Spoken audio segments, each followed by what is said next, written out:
Well, hello seekers, welcome back. I hope you're enjoying this series of Bhagwad Gita as it is in 2020. If you're new to my channel, please don't forget to subscribe and hit the bell icon. And for those who already finished the previous episode, we ended chapter 11 on a note where we saw that Krishna was the prime cause of everything and accepting Krishna's divine glory is the solution to everything. Not only Krishna showed his divine existence to Arjuna, but Arjuna was also able to understand that controlling the senses and mind, as well as putting his mind completely into the yoga of devotion, he may be able to find the answers to the questions he was looking out for. Realizing that with right knowledge and an understanding of Krishna's divine glory, with a control over senses and mind, he will be able to absorb the divine glory in his consciousness by listening the detailed version of Krishna's glories from Krishna himself. As we talked about Karma Yoga and Sankhya Yoga in chapter 2, where Karma Yoga is the yoga of action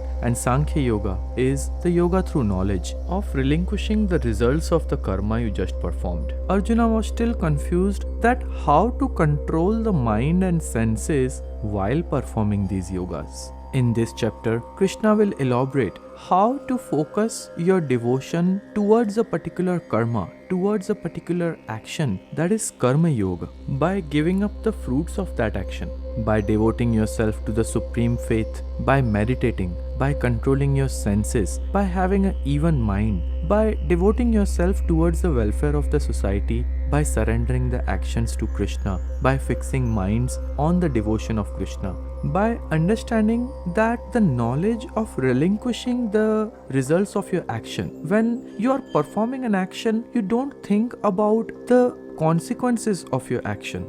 By getting rid of your ego, by freeing your mind from envy, by submerging yourself fully in the devotion of Krishna's glory, you will be able to attain that control over the senses and mind by performing the Karma Yoga and the Sankhya Yoga. This type of yoga is called the yoga of devotion. The yoga of devotion is considered as a bridge between the Karma Yoga and the Sankhya Yoga. Arjuna said, "The devotees exclusively and constantly devoted to you in the manner just stated adore you as possessed of form and attributes, and those who adore you as supreme reality, only the indestructible manifest Brahma, who is truth, knowledge and bliss that is solidified. Of these two types of worshippers, who are the best knowers of yoga?"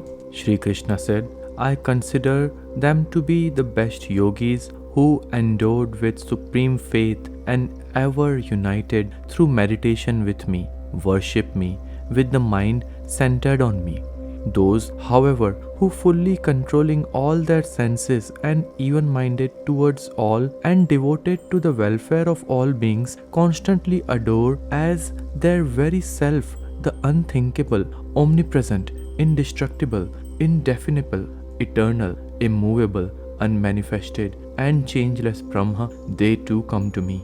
Of course, the strain is greater for those who have their minds attached to the worldly pleasure, as attachment with the unmanifest is attended with difficulty by the body-conscious people. On the other hand, those who, depending exclusively on me and surrendering all their actions to me, worship me, constantly meditating on me with single-minded devotion, them, Arjuna, I speedily deliver from the ocean of birth and death, their minds being fixed on me. Therefore, fix your mind on me and establish your intellect in me alone. Thereafter, you will abide solely in me. There is no doubt about it. If you cannot steadily fix the mind on me, Arjuna, then seek to attain me through yoga of practice. If you are unequal even to pursue of such practice, be intent to work for me. You shall attain perfection in the shape of my realization, even by performing the actions for my sake. If taking recourse to the yoga of my realization, you are unable even to do this, then subduing your mind and intellect, everything, relinquish the fruit of all actions. Knowledge is better than practice. Without discernment, meditation on God is superior to knowledge, and renunciation of the fruit of action is even superior to meditation, for peace immediately follows from renunciation. He who is free from malice towards all beings, friendly and compassionate, rid of eye and mind, balanced in joy and sorrow, forgiving by nature, ever content and mentally united with me, who has subdued his mind, senses, and body, has a firm resolve, and has surrendered his mind and reasons to me, that devotee of mine is dear to me.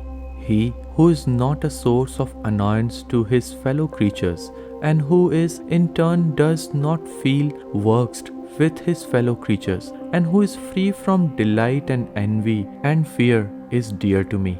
He who wants nothing, who is both internally and externally pure, is wise and impartial, and has risen above all distraction, and who renounces the sense of doership in all undertaking, such a devotee of mine is dear to me. He who neither rejoices nor hates nor grieves nor desires, and who renounces both good and evil action, and is full of devotion, is dear to me. He who deals equally with friends and foes, and is the same in honor and ignominy, who is alike in heat and cold, pleasure and pain, and other contrary experiences, is free from attachment. He who takes praise and reproaches alike, and is given to contemplation, and is content with any means of substance available, entertaining no sense of ownership and attachment in respect of his dwelling place, and is full of devotion to me, that person is dear to me. Those devotees, however, who partake in the disinterested way of this nectar of pious wisdom set forth above, endowed with faith and solely devoted to me, they are extremely dear to me. Thus, in this Upanishad, sung by the Lord, Science of Brahma, the scripture of yoga, the dialogue between Sri Krishna and Arjuna, ends the 12th chapter, entitled as the Yoga of Devotion, which stands for the devotional services. With this, we have ended chapter 12, which enlightens us how to devote us in the yoga of devotion, what type of personality we should carry to be devoted to our karma.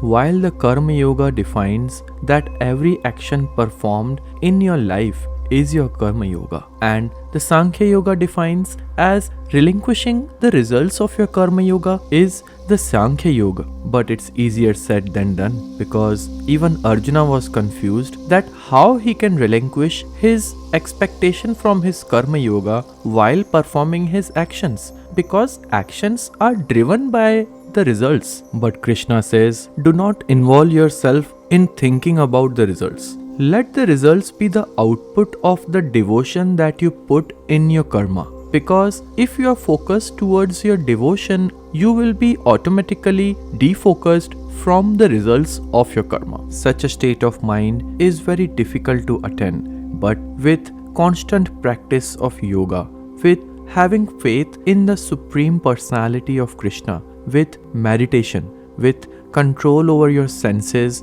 having an even mind, and thinking about the welfare of the society over and above everything else, will bring that equanimity between your Karma Yoga and your Sankhya Yoga. This will help you to relinquish your expectations from your Karma Yoga. This particular knowledge is better than the action itself, but the knowledge of relinquishing the results of action is the superior one. This is explained as a part of chapter 12, the Yoga of Devotion. Hence, you need to rise above all distraction, have a peaceful renunciation, get rid of your ego, get free from your envy, renounce the sense of doership. How many times in our lives we are attracted towards the results of anything that we perform? We are rather driven by only the results, not by the devotion that we have to input while performing an action. Be it preparing for exam or some presentation, be it a critical meeting or some life-changing events, or even while playing some sports. Understanding the reality that we have to be present while playing a particular sport rather than thinking if we are able to win the game or not.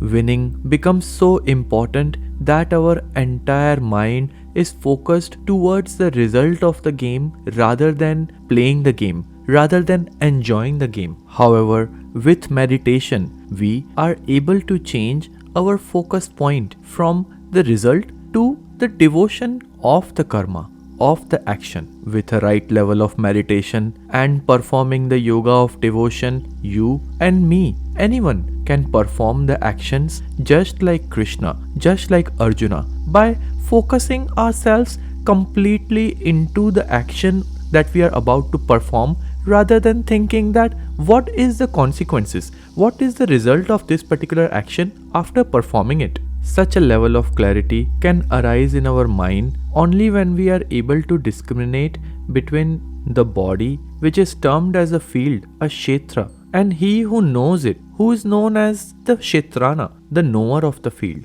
That is the difference between a matter and a spirit. When you will be able to discriminate between the needs of your body and the needs of your soul, you will be automatically changing your role from a field, that is kshetra, to the kshetrana, that is the knower of the field. This yoga of discrimination between the field and the knower of the field is explained in detail as a part of chapter 13. With this, we have ended chapter 12, the yoga of devotion. If you like the content, please don't forget to leave a thumbs up as well as subscribe my channel. Hare Krishna.